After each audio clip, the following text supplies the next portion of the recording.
Hello, hello guys, welcome to my channel. Today is day 3 of introduction to NLP course और आज हम पढ़ने जा रहे हैं ट्रांसफॉर्मर्स और वो कैसे काम करता है। तो इस वीडियो को मैं दो सीक्वल में लाऊंगा। पहला सीक्वल है हम ट्रांसफॉर्मर्स के हिस्ट्री के बारे में जानेंगे और ट्रांसफॉर्मर्स के बारे में कुछ जानकारी जानेंगे। उसके बाद फिर इसका दूसरा सीक्वल है जो कि जिसमें ट्रांसफॉर्मर्स आर्किटेक्चर पे हम बात करेंगे, जनरल आर्किटेक्चर और ट्रांसफॉर्मर्स के आर्किटेक्चर के बारे में। तो हम शुरू करते हैं पहले वीडियो के साथ और हम सबसे पहले स्टार्ट करते हैं कि हम ट्रांसफॉर्मर्स के सबसे पहले ट्रांसफॉर्मर्स की हिस्ट्री जानें। तो ट्रांसफॉर्मर्स आर्किटेक्चर जो है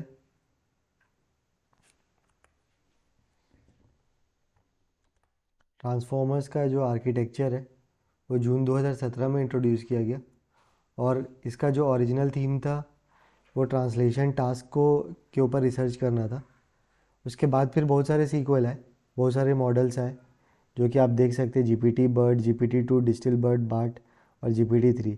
मैं आपको एक एक करके बताऊंगा, थोड़ा सा इसके बारे में एक एक करके नॉलेज दूंगा कि ये है क्या। GPT जो था ये लॉन्च किया गया जून 2018 में, जो कि पहला प्री ट्रेन ट्रांसफॉर्मर मॉडल है जो कि बहुत सारे NLP टास्क को फाइन ट्यून करने में हेल्प करता था। जो बर्ड था, बर्ड जो बर्ड जो मॉडल है ये अक्टूबर 2018 में लॉन्च किया गया, जो कि कोई भी सेंटेंस के समरी को प्रोड्यूस करने में मदद करता है। उसके बाद GPT-2 जो है ये GPT का इम्प्रूव्ड वर्जन है जो कि फरवरी 2019 में लॉन्च किया गया। डिस्टिल बर्ड जो है, डिस्टिल बर्ड बर्ड का डिस्टिल्ड मॉडल हम कह सकते हैं कि जो कि 60% बर्ड है और 40% लाइटर इन मेमोरी है देन बट। उसके बाद फिर 2019 अक्टूबर में ये मॉडल लॉन्च हुआ एंड एक और मॉडल इसके साथ लॉन्च हुआ जिसे हम कहते, एक और मॉडल है T5 नाम का, T5 लॉन्च हुआ। तो ये दोनों मॉडल अक्टूबर 2019 में लॉन्च हुए और दोनों का आर्किटेक्चर सेम है जो कि ओरिजिनल ट्रांसफॉर्मर मॉडल के आर्किटेक्चर को फॉलो करते। और फिर फाइनली मई 2020 में GPT-3 लॉन्च किया गया और लिस्ट बहुत कॉम्प्रिहेंसिव है। और ये तो सिर्फ मुझे ये बताना था कि ये कुछ मॉडल्स हैं जिनको मैंने हाईलाइट किया। अब मैं आपको लेके चलता हूँ दूसरे पेज पे जहाँ पे आप देख सकते हो कि ये सारे मॉडल्स हैं जो कि इस दौरान में लॉन्च किए गए। आप खुद अपने आंखों से देख सकते। फिर अब इसके बाद ये सब मॉडल देखने के बाद अब हम ये कह सकते हैं कि अब हम क्या करते कि मॉडल्स को 3 कैटेगरी में हम डिवाइड करते। एक GPT लाइक मॉडल्स हो गए, एक बर्ट लाइक मॉडल्स हो गए और एक बार्ट लाइक मॉडल्स हो गए। तो GPT लाइक मॉडल्स को हम ऑटो रिग्रेसिव ट्रांसफॉर्मर मॉडल्स बोलते, बर्ट लाइक मॉडल को हम ऑटो इनकोडिंग ट्रांसफॉर्मर मॉडल्स बोलते और बार्ट को हम sequence to sequence transformer models बोलते हैं। ये सब फैमिलीज़ के auto regressive, auto encoding, sequence to sequence, इन सब के बारे में हम आगे चल के बात करेंगे।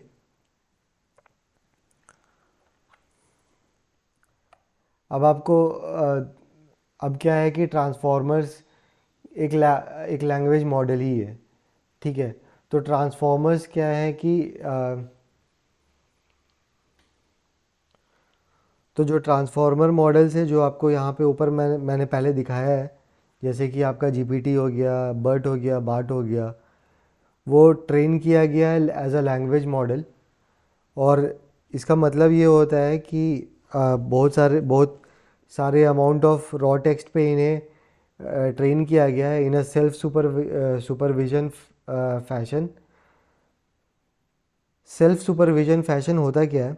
सेल्फ सेल्फ सुपरविजन लर्निंग वो लर्निंग है जिसमें ऑब्जेक्टिव ऑटोमेटिकली कंप्यूट हो जाता है, ठीक है, बिना इंसान के कोई भी डेटा को लेबल किए हुए। तो इसका ये मतलब है कि इंसान को, कोई भी आदमी को डेटा को लेबल नहीं करना होगा, वो ऑटोमेटिकली ऑब्जेक्टिव को कंप्यूट कर लेता है वाइल लर्निंग इटसेल्फ। और ये जो टाइप ऑफ मॉडल है ये डेवलप करते हैं, स्टैटिकल अंडरस्टैंडिंग डेवलप करते आ, किसी भी लैंग्वेज का जिस पे ये ट्रेंड किए गए। बट कोई भी स्पेसिफिक यूज़ केस के लिए प्रैक्टिक बहुत ज़्यादा स्पेसिफिक प्रैक्टिकल टास्क के लिए ये ज़्यादा यूज़फुल नहीं होते।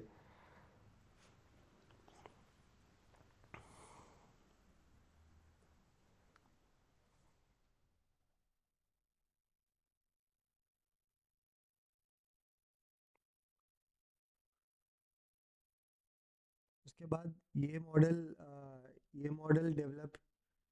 ये सब मॉडल डेवलप किए जाते हैं। सॉरी। तो अभी क्या होता है, नेक्स्ट वर्ड हम प्रिडिक्ट करेंगे।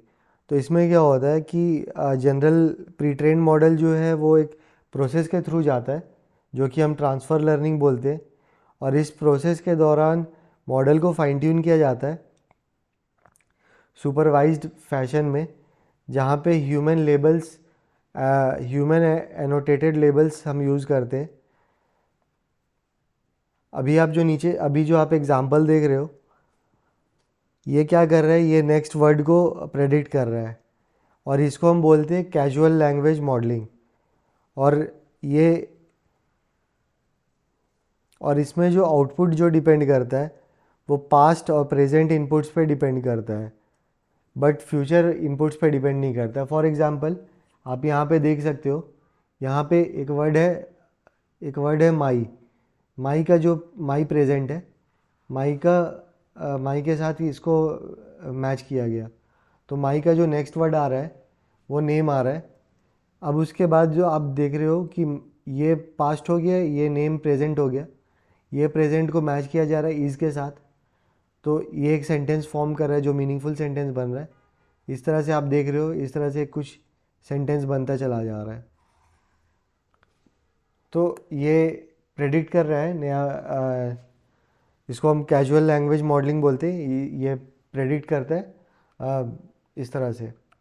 उसके बाद फिर एक मास्ड लैंग्वेज मॉडलिंग होता है जो कि प्रेडिक्ट करता है मास्ड वर्ड को। यहाँ पे आप देख रहे होगे एक यहाँ पे मास्क करके एक एरिया है जहाँ पे, जिसको हम फिल इन द ब्लैंक्स, जो मैं हमने पीछे बात किया था, जो फिल इन द ब्लैंक्स था, ये उस चीज़ को प्रेडिक्ट करता है। यह प्रिडिक्शन ऐसा करता है कि ये पास्ट हो गया, ये फ्यूचर हो गया, ये दोनों एलिमेंट को यूटिलाइज करके ये एक सेंटेंस, एक वर्ड को प्रेडिक्ट करता है।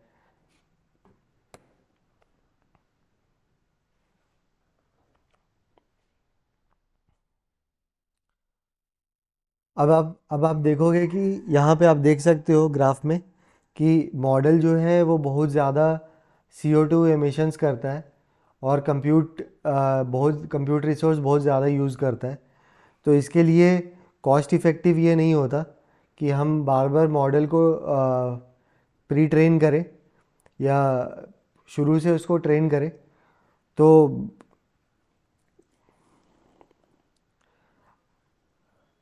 और ये इसका जो CO2 इम्पैक्ट है ये बहुत ज़्यादा होता है। तो इसके लिए जो सबसे बेस्ट तरीका है इसको बचाने के लिए, कि हम ऐसा लैंग्वेज मॉडल बनाएं जो कि जिसको हम शेयर कर सकें। एक प्री ट्रेनिंग कर लिया जाए, उसके बाद इस प्री ट्रेन मॉडल को हम शेयर कर सकें और उसके ऊपर हम अपने डेटाज को ट्रेन करें। तो उससे क्या होगा कि उससे जो कार्बन CO2 का फुटप्रिंट है वो कम होगा और अननेसेसरी कंप्यूटिंग कॉस्ट भी नहीं आएगा। इसलिए हम फाइन ट्यूनिंग करते।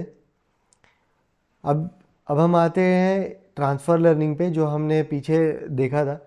ट्रांसफ़र लर्निंग क्या होता है, ये मॉडल को initialize, it's an act of initializing model with another models data set. अब यहाँ पे हम क्या कहना चाह रहे हैं कि ये मॉडल है, ये बड़ा डेटा सेट के साथ ये मॉडल है।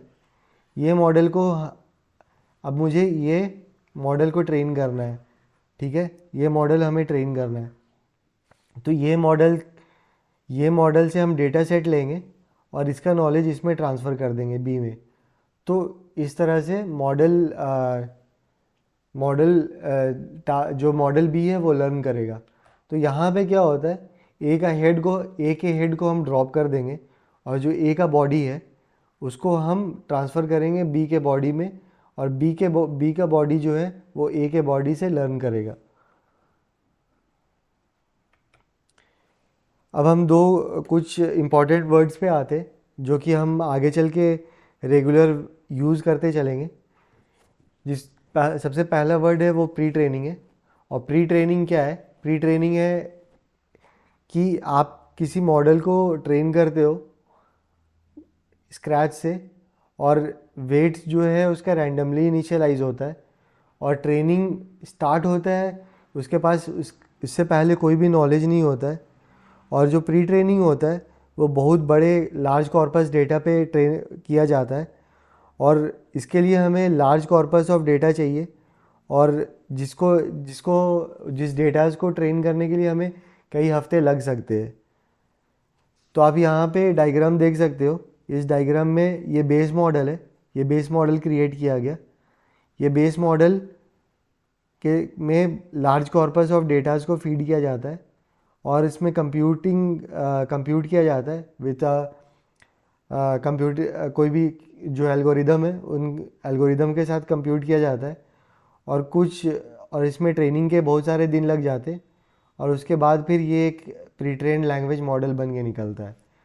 जि- लेकिन फाइन ट्यूनिंग ज़्यादा एफिशिएंट वे होता है, क्योंकि फाइन ट्यूनिंग हम क्या करते हैं कि ऑलरेडी जो प्री ट्रेन्ड मॉडल है हम उनको यूटिलाइज करते हैं, और अपने डेटा सेट्स को उसमें ऐड करते हैं, और उसके